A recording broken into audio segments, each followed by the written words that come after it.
اب قیامت کی نشانیوں کی ہم بات کرتے ہیں کہ سورج مغرب سے نکلے گا، دعوت الارض زمین پہ آ جائے گا۔ سورج تو مغرب سے نکل بھی چکا ہے، ایک زمانے میں مشرقی تہذیب چھائی ہوئی تھی، اب تو مغربی تہذیب چھائی ہوئی ہے، ہر چیز مغرب سے آتی ہے، سورج مغرب سے نکل چکا ہے، دعوت الارض دنیا میں آ چکا ہے،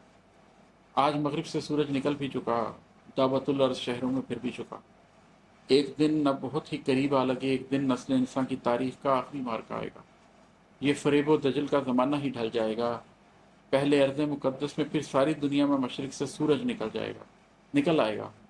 ہر معاشی سماجی سیاسی عمل اس جسد اور اس کے بنائے ہوئے عارضی ضابطوں سے نکل جائے گا، جھوٹ کا دور انسان کی تاریخ سے یوں پھسل جائے گا، ایک نئے دور کا ضابطہ آئے گا، کفر مٹ جائے گا،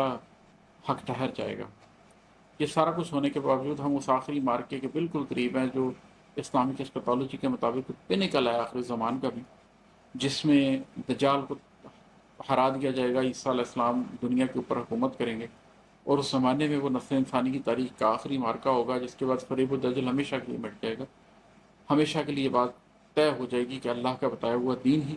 صحیح دین ہے۔ اس کے بعد پہلے ارض مقدس میں، بیت المقدس میں، اور پھر پوری دنیا میں مشرق سے سورج نکلے گا، اس پوری دنیا کا معاشی نظام بدلا جائے گا، سماجی نظام بدلا جائے گا، سیاسی نظام بدلا جائے گا،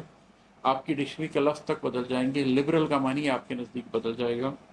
کنزرویٹو کا معنی آپ کے نزدیک بدل جائے گا، فنڈامنٹلسٹ کا معنی آپ کے نزدیک بدل جائے گا،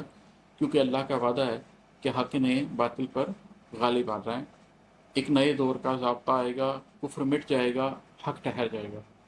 تو یہ قرآن کے مختلف حوالوں سے میں نے ایک جو انڈرسٹینڈنگ میرے پاس آئی ہے اس کو منظوم کرنے کی یہاں پر کوشش کی ہے۔